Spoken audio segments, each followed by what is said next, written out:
nimittäin kiiltävää, kilisevää, kylmää terästä. Teräsketjut lukitaan ranteisiin riipulukolla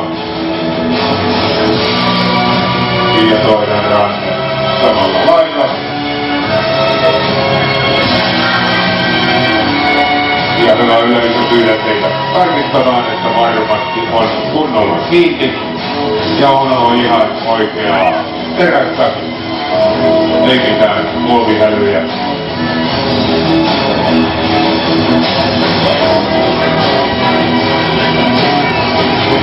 Kiinni on. Vaan ei pidättele. Ja tässä vähän perinteisemmät mielen hillitsimät, eli käsien raudat. Ja jälleen pyydän, tarkistakaa, että varmasti on kunnolla kiinni.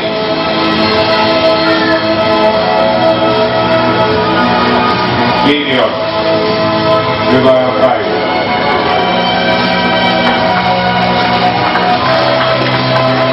Ja tästä paksu, tukeva nahkavyö. Nahka ja teräsketjun somistein ja pari tukevaa riipulukkoa. Vyö vyötäisille ja solki selän takaa kiinni. Kädet läpimuosta ketju ja nahka puuskassa. Ja ketjut lukitaan riippulukolla.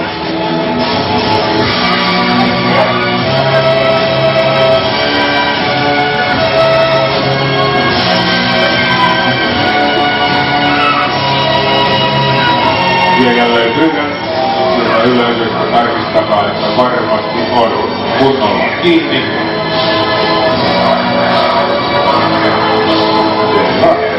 Ja nyt muutamaksi sekunniksi tuoda punaiseen säkkiin.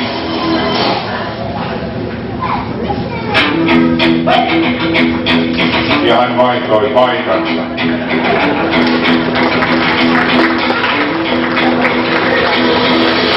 Kiinni on. Ja toistamiseen tuonne säkkiin.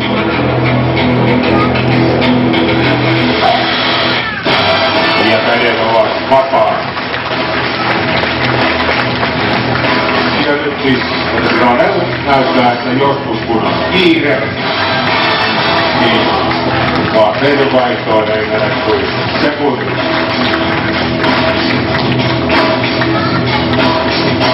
Ja nyt hyvä yleisö. Tämän esityksen lopuksi hyvin vaarallinen, erittäin vaativa numero. Tämä on pakkopaita.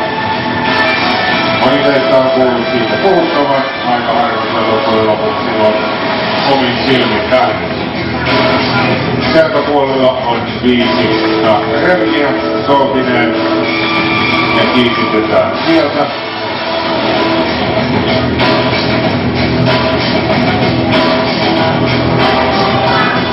Jalkojen välissä on vielä 1 nahkaremmi.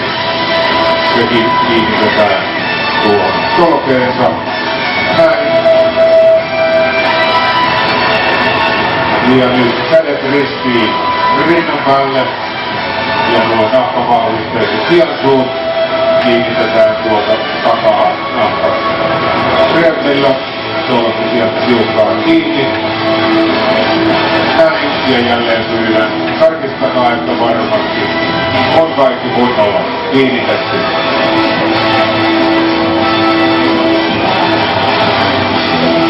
Hyvä. Ja nyt jalat tuonne jalkalenkkeihin. Sen jälkeen musta läpinäkymätön pukku päähän. Ja hänet vedetään ylös tuonne teltan harjan korkeudelle. Siellä hänellä on tasan 30 sekuntia aikaa vapautua tästä pakkopaidasta.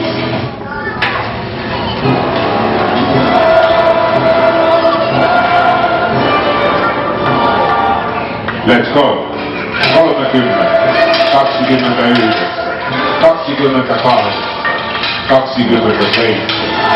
26, 25, 24, 23, 22, 21, 20, 19, 18, 17, 16,